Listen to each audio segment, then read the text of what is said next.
우리 아이가 공부를 좀 잘하게 만들고 싶고 주변에서 다 하니까 막 3, 4살짜리 아이들 영어 유치원 보내고 우리 뇌는 타이밍이 있습니다. 선행학습을 일찍 너무 해버리고 인지적 과부하가 걸린 아이는 초등학교 이후에 뇌 사진을 찍어보면 문제가 돼요. 똑똑한 아이, 현명하고 지혜로운 아이로 만들고 싶다면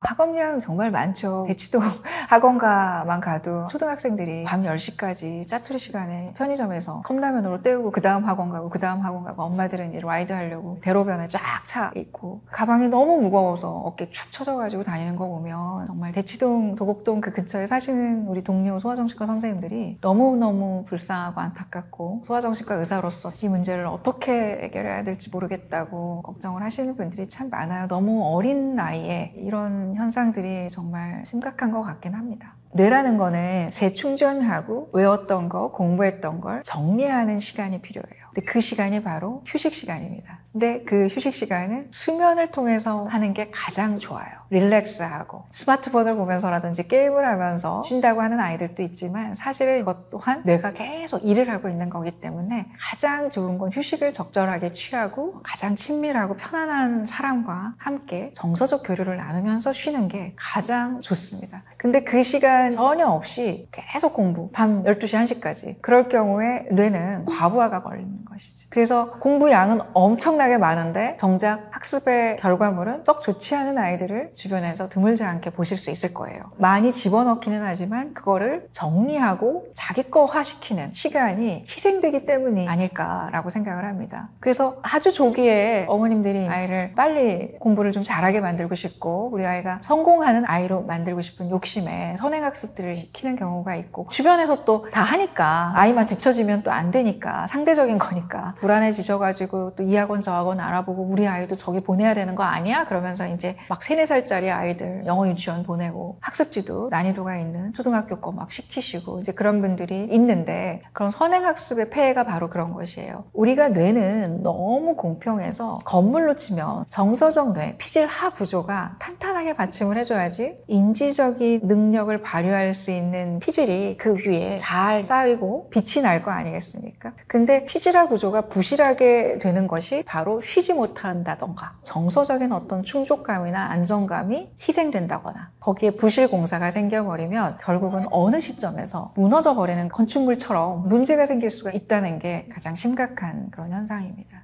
우리 뇌는 타이밍이 있습니다. 발달의 경로를 잘 따라가면서 교육을 시키는 게 굉장히 중요해요. 그거를 적기 교육이라고 해요. 조기 교육이 아니라. 적기 교육이 중요한 이유는 이거는 뇌 가소성의 원리하고 연관이 있는데 우리가 뇌 가소성이라는 건 뇌는 굉장히 유연해서 태어난 이후에 뇌가 어떤 자극에 의해서 변할 수 있다는 게 뇌 가소성의 이론이거든요. 근데 뇌 가소성도 2가지 종류가 있어요. 경험 기대형 뇌 가소성이 있고 경험 의존형 뇌 가소성이 있어요. 경험 기대형 뇌 가소성은 뭐냐면 아이가 그 연령대, 그 원령대에 받아야 할 자극을 받으면 예정된 뇌회로가 생성이 된다는 것이죠. 근데 그 시기에 받아야 될 자극이 아닌 다른 자극을 받거나 또는 그 받아야 될 자극이 안 들어오고 부족해. 그렇게 되면 경험 기대형 뇌 가소성이 망가지게 돼요. 그거를 적기 교육, 조기 교육과 연결시켜서 설명을 한다면 조기 교육을 하면 아이들이 2, 3세 때 어린 나이에 가장 중요한 그 뇌회로는 정서적 회로거든요.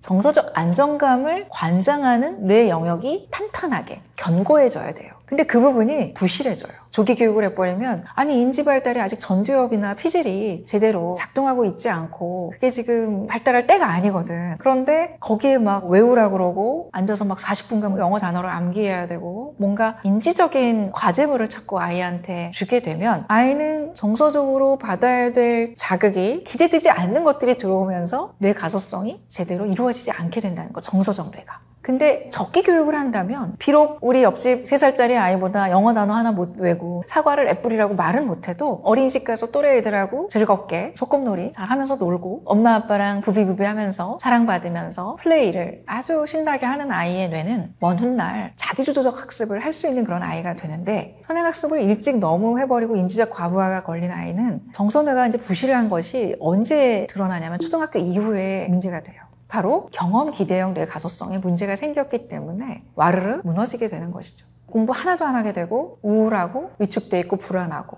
조금이라도 성취를 못하게 되면 두려워지고 자기 자존감이 매우 약해지고 엄마가 지시해주지 않으면 내가 뭘 어디서부터 어떻게 해야 될지를 알아서 하는 것들이 없어지게 되고 정말 알아서 이제 스스로 해야 될 나이에 엄마 나 그 다음에 뭐 해야 돼? 나 이거 다 했어. 잘했지. 자꾸 어떤 외적 보상을 요구하는 그런 아이가 되는 형국에 가게 되기 때문에 그만큼 적기 교육이라는 게 그냥 소아정신과 의사가 얘기하는 레토릭이 아니라 실제로 우리 아이가 정말 훌륭한 아이, 좋은 아이로 공부 잘하는 아이, 똑똑한 아이, 현명하고 지혜로운 아이로 만들고 싶다면 그 연령에 맞는 교육을 시켜야 된다. 그것이 가장 중요한 부모님들이 아이를 키우면서 꼭 명심해야 될 이론이 아닐까라고 생각을 합니다. 그래서 뇌 사진을 찍어보면 정상적인 양육을 받은 아이들의 뇌와 아동학대 경험이 있거나 어떤 정서 방임을 당했던 아이들의 뇌가 다르더라. 원래 선천적으로는 문제가 없었을 아이가 그런 환경적인 요인에 의해서 적정한 자극을 받지 못했거나 부적절한 자극, 병적 자극을 받았기 때문에 생기는 문제들이 있을 수 있다라는 것이 바로 경험 기대형 뇌가소성 이론으로 설명할 수 있다라고 이해하시면 될 것 같습니다.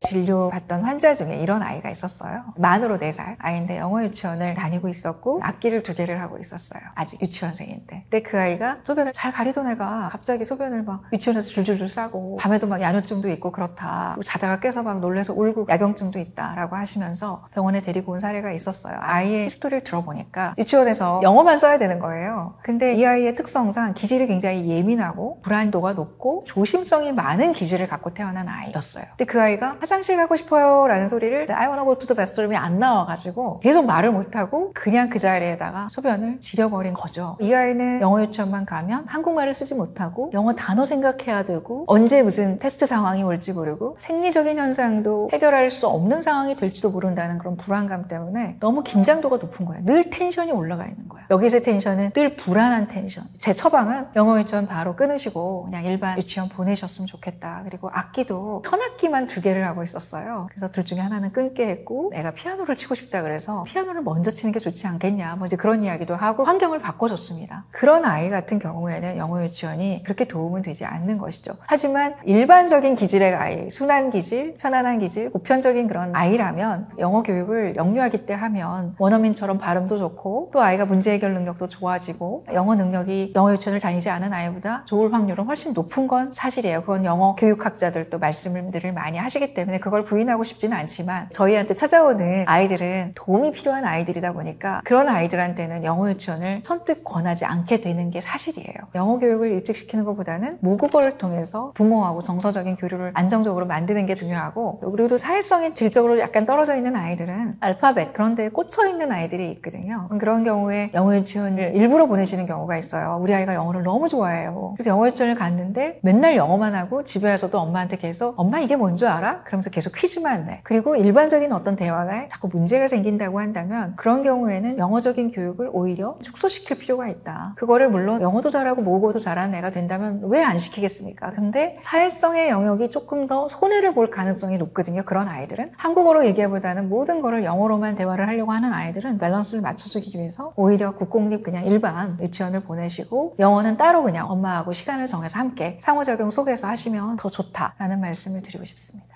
정서적인 거죠. 아이가 언젠가는 스스로 내가 뭔가 하고자 하는 목표가 막 생기는 거예요. 그 이뤘을 때 성취감을 스스로가 느끼고 뿌듯하고 누구한테 인정받아서 누가 상을 주니까 누가 칭찬을 하니까 누가 돈을 주니까 하는 게 아니라 내가 이걸 해냈다. 그런 아이들은 또 실패를 했을 때도 뭐 실패할 수 있지. 그래서 부모님들이 이제 이런 아이들 키울 때 정말 중요하게 생각하는 건 아이들이 스스로 결정하고 스스로 책임지게 하고 또 인간이 커나가면서 실수나 좌절은 있을 수 있잖아요. 그런 부분에 대해서 이거는 너에게 오히려 기회야. 그게 얼마나 성공의 과정 속에서 중요한 것인지 네 머릿속 뇌회로에 실패를 함으로써 새로운 회로가 생겼어. 다른 아이들은 성공만 해서 얻을 수 없었던 뇌의 기능이 하나 생기는 거야 라고 저는 아이들에게 얘기를 하거든요. 아이가 궁극에는 창의적인 학습을 하고 문제를 해결할 수 있게 되고 작은 실패 상황에서 좌절하지 않고 오뚜기처럼 일어나서 그동안 노력한 과정들을 부모한테 인정을 받는 그런 격려의 말들을 들었다면 아이들은 100점을 못 맞아도 그 부분에 대해서 그렇게 크게 좌절하지 않는데 성취 위주, 성적 위주 그런 식의 부모님의 어떤 태도 막 대놓고는 안 그래도 표정이 싹 달라지는 분들이 있거든요. 98점을 맞았어. 98점 너무 잘 맞았잖아요. 근데 너무 엄마 마음에는 이 세 자릿수가 아닌 게 너무 아쉬운 거야. 도대체 어디서 감점됐는지 갖고 와봐. 98점 맞은 거 칭찬은 전혀 안 해주고, 아이 입장에서는 내가 95점대보다는 올랐는데 엄마는 아직도 100점을 원하는구나. 내가 완벽해지길 원하는구나. 그러면 나는 어디까지 해야 엄마의 마음을 만족시키지? 그런 생각으로 아이가 스스로를 계속 비하하게 되고 지치게 돼요. 그리고 엄마의 원하는 바를 달성하기 위해서 내가 진짜 원하는 게 뭔지는 모르는 아이가 됩니다. 그러다 보면 외부적 보상에 의해서만 움직이는 사람이 되는 거거든요. 근데 그렇게 해가지고는 고등학교 3학년 때까지는 그럴 수 있을지 몰라도 대학교 이후에는 여지없이 거기서부터 차이가 나기 시작해요. 저희 의대생 중에도 정말 다 공부 잘해서 들어온 연세대 의대생인데도 대학생활 하면서 수재들이 들어왔기 때문에 실패하는 경험도 얼마나 많이 했겠습니까? 맨날 1등만 하던 애가 갑자기 세 자릿수의 등수를 받게 되고 거기서부터가 시작인데 그걸 못 견디고 포기한다거나 우울해지거나 자기를 자꾸 자책하거나 그런 아이들이 드물지 않게 있거든요. 인생은 결국은 좌절의 연속일 수밖에 없는 건데 그런 것들을 어떻게 돌파해 나가면서 실패에 대해서 두려움을 갖지 않고 자기가 스스로 인생을 개척해 나가느냐 의 지표는 결국은 부모가 아이를 어떤 방식으로 양육을 하고 성취 중심이 아니라 동기 중심, 과정 중심으로 인정해주고 그런 말을 해줬느냐에 달려있다라고 말씀드릴 수 있을 것 같아요. 흔히 IQ가 꽤 높게 나오면 부모님들 우리 아이 영재인가? 그래서 영재원 같은 데를 알아보시는 분들이 꽤 있고 뭐 영재 테스트도 어디서 우연히 검사했더니 영재라는 얘기를 들으면 정말 영재인가? 그래서 검사 결과를 저에게 갖고 오셔서 우리 아이를 어떻게 키워야 되나요? 그렇게 이제 물어보시는 분들이 드물지 않게 있는데 아이가 지능이 좋은 것은 영재의 한 일부 요소긴 합니다. 하지만 지능만 좋다고 영재는 아닙니다. 지능이 좋아도 사회성이 떨어지거나 정서 조절 능력이 떨어지거나 또는 어떻게 부모님이 키우느냐에 따라서 지능 지수가 점점 발휘가 안 될 수도 있습니다. 그래서 영재는 어떤 게 영재냐면 지능이 높은 아이도 있을 수 있고요. 그리고 지능이 그냥 평균 정도의 지능이어도 특정 영역, 예를 들어서 미술 영재, 음악 영재, 피아노 영재 그런 어떤 특정 분야에서 특출난 재능을 보이는 애들을 다 영재라고 부르기는 해요. 그리고 거기에서 가장 중요한 거는 정서 조절 능력, 정서적 안정감이에요. 정서적 안정감이 뒷받침돼주는 아이들은 향후에 그게 지구력하고도 연관성이 있고 한 가지의 관심사에 대해서 호기심을 갖고 끈기 있게 파고 들어가는 그런 능력들이 있습니다. 그리고 조금 실패를 했어도 계속 반복해서 그거를 트라이 하려고 하는 능력이라든지 그런 것들이 다 뒷받침이 되었을 때 보통 이제 영재라고 표현을 하는 것이거든요. 그래서 일례로 영재인 줄 알고 아이가 뭐 마치 걸어다니는 백과사전처럼 아는 게 너무 많은 아이였는데 부모님이 저에게 우리 아이가 영재인 줄 알고 그동안 키워왔는데 학교를 들어가더니 친구 관계에서 계속 트러블이 생기고 애들 사이에서 쟤 재수없어. 쟤는 너무 잘난 척만 해. 그러면서 애들한테 따돌림을 당하게 됐어요. 그래서 찾아봤더니 우리 아이가 뭔가 사회성 발달에 문제가 있는 것 같아요, 선생님. 그리고 친구들이 그냥 한 농담인데도 너무 얘는 진지하게 받아들이고 발끈해서 친구들하고 다투게 됐다는 거죠. 약간의 피해의식이 있는 아이라고. 그래서 이제 그 아이를 데리고 와서 이렇게 제가 평가도 해보고 면담도 해보니 그 아이가 고기능 자폐, 과거에 이제 아스퍼거라고 불렸던 아는 건 굉장히 많고 특정 분야에 대해서 굉장한 지식을 갖고 있는 아이였어요. 어른만큼. IQ도 그 아이가 거의 147쯤 되는 그런 아이였는데 말을 할 때 굉장히 어른처럼 말을 해요. 조숙하게. 그리고 마치 애들하고는 교류가 안 되고 유치하다고 생각하고 아이들이 조금만 룰을 어기거나 선생님 눈을 피해서 장난을 치면 본인이 마치 선생님인 양 지적질을 하고 다니니까 애들 사이에서는 아무래도 인기가 없을 수밖에 없겠죠. 그래서 그런 문제 때문에 치료로서는 사회성 훈련을 하고 애들한테 훈계를 하거나 가르치는 건 선생님이 하는 것이지 네가 할 일은 아니다라고 이제 훈련도 좀 하고 또 이 아이의 어떤 사회성 발달의 문제가 어디에서 비롯되는지도 파악하고 그래서 도움을 좀 받고 많이 좋아진 아이가 있었습니다. 타고난 겁니다. 기프티드 차일드라고 하죠, 보통. 타고난 영재성이 유지가 되고 살아나가면서 꽃을 피우고 어떤 생산적인 역할을 하는 사람이 되려면 양육의 환경과 부모의 역할이 굉장히 중요합니다. 근데 영재성을 갖고 태어났는데 부모님이 그 아이를 정서적으로 굉장히 불안하게 만든다거나 학습에 대한 너무 과부하를 시킨다거나 너무 과도한 기대 그런 부분에서 이제 스트레스나 압박을 준다면 그 아이의 영재성은 사그라들게 돼요. 오히려 아이를 그냥 뒤에서 따라가 주면 돼요. 그리고 그런 아이의 영재성을 조금 더 잘 지도해 줄 수 있는 사람을 어떤 시점에서는 만나게 하는 거는 도움이 되겠죠. 근데 너무 어린 시절에 한참 이제 뛰어놀기도 하고 쉬기도 해야 될 시기에 커리큘럼을 꽉 짜가지고 아이를 갖다가 초등학교 때 막 대학을 보낸다거나 미적분을 가르친다거나 저는 그런 것들은 정말 바람직하지 않고 그 시기에 해야 될 또래 관계라든지 사회성적인 훈련이나 그런 자극들을 많이 줄 필요가 있다. 그래야 나중에 영재성도 더욱더 꽃이 피고 빛을 발하게 된다라는 말씀을 꼭 드리고 싶습니다. 아이들의 거울은 부모거든요. 아이들은 부모를 보고 똑같이 해요. 그러니까 참 재밌는 게 저도 이제 아이들이 지금은 다 컸지만 예전에 우리 애들이 이제 초등학교 입학 전이었는데 TV를 보다가 우리 아이들이 계속 거실을 왔다 갔다 하는 거예요. 막 놀면서 지들끼리 막 싸우기도 하고 야 너희들 조용히 엄마 드라마 보니까 그러고 싶은 마음이 여기까지 올라왔거든요. 근데 그러지 않고 TV를 일단 껐어요. 그리고 제가 책장에서 책을 빼서 조용히 읽기 시작했어요. 아이들이 막 지들끼리 왔다 갔다 하다가 무슨 말을 하지도 않고 자기 방에 있는 그림책을 하나씩 꺼내가지고 와서 제 옆에 양쪽에 앉는 거예요. 그래서 막 이렇게 똑같이 읽는 신용을 하는 거야. 저는 그 모습을 제가 이제 책에도 그걸 썼거든요. 아이는 언제나 옳다라는 책에 애들은 무조건 부모를 따라하는 경향들이 있거든요. 그런 모습도 모방을 하는데 가치관도 모방을 하지 않겠습니까? 아이들은 다 보고 배워요. 애들이요, 말을 안 해도 엄마의 그 표정만 보고 비언어적인 제스처만 봐도 우리 엄마가 좌절했구나, 슬프구나, 어떤 부분에 중요한 가치를 두고 있구나 대번에 알아요. 얼굴은 98점 맞았다고 실망 가득한 표정인데 말로만 노력했으니까 됐어 라든지 98점도 훌륭하다라고 말하지만 사실 표정은 뒷받침해주고 있지 못하다면 그거를 애들이 모를까요? 다 알죠. 이제 어머님이 그런 성취지향적인 성공지향적인 가치관을 내가 부모로서 갖고 있는지를 좀 한번 체크해 보시고 그런 부분이 내가 좀 있는 것 같다 그렇다면 표정에서 벌써 그 가치관이 드러나기 때문에 본인의 가치관을 바꾸셔야지 거죽만 바꾸시면 안 돼요. 권위주의적인 부모라고 그래요. 부모의 유형 중에서. 약간 독재주의적인 것과 가깝습니다. 아이들 입장에서는 내가 스스로 할 수 있는데 왜 자꾸 엄마 아빠가 간섭이지? 이건 좀 내가 좀 알아서 하게 놔뒀으면 좋겠는데. 그런 마음이 들어서 화가 좀 날 건데 부모가 또 무서우니까 화를 통제하겠죠. 자기도 억제하겠죠. 그러면 어떻게 돼요? 화가 억눌려지면 우울해지죠. 반항심이 생기고 언젠가는 그게 터집니다. 그리고 조금 소심한 기질을 갖고 태어난 아이들은 언제 혼날까? 언제 통제당할까? 내가 이걸 이렇게 한 거에 대해서 항상 벼락 같은 질책이 올까 봐 늘 두려워서 굉장히 불안한 아이가 되고 위축된 아이가 돼요. 눈치를 많이 보는 아이가 되죠. 반항적인 아이들은 그래도 소심하게 표현하기도 하지만 표현한 것의 결과가 오히려 통제당하는 결과가 됐을 때는 더 이상 말을 안 하겠죠. 소통이 어느 순간 단절되게 돼요. 그리고 아이들은 부모 몰래 눈을 피해서 엉뚱한 행동을 합니다. 그리고 거짓말도 하고요. 왜냐하면 통제당하지 않기 위해서. 그러면 나중에 알려줬을 때 더 혼나게 되죠. 그래서 맨날 하는 레파토리. 내가 얘기했으면 엄마가 들어줄 거였어? 그래서 얘기 안 한 거야. 그 봐, 지금 화내잖아. 뭐 그런 대화를 많이 보시잖아요. 부모는 규칙을 정해놓는 건 매우 중요하지만 자잘자잘한 것들, 뭐 필통 색깔, 옷 색깔, 머리 헤어스타일, 어떤 친구를 만나는지 뭐 그런 것까지 자잘자잘하게 다 통제하시려는 부모님들이 꽤 있거든요. 그래놓고 정말 큰 결정은 또 애한테 밀어. 야, 너 그렇게 공부하기 싫으면 뭐 전학 갈래? 유학 갈래? 그걸 왜 그 애한테 물어봐? 그런 큰 결정은 애한테 물어보는 게 아니에요. 정말 중요한 진로에 대한 결정이나 학교 환경과 관련된 그런 결정들은 사실은 부모가 해야 될 거거든요. 근데 그걸 거꾸로 하시는 분들이 많아요.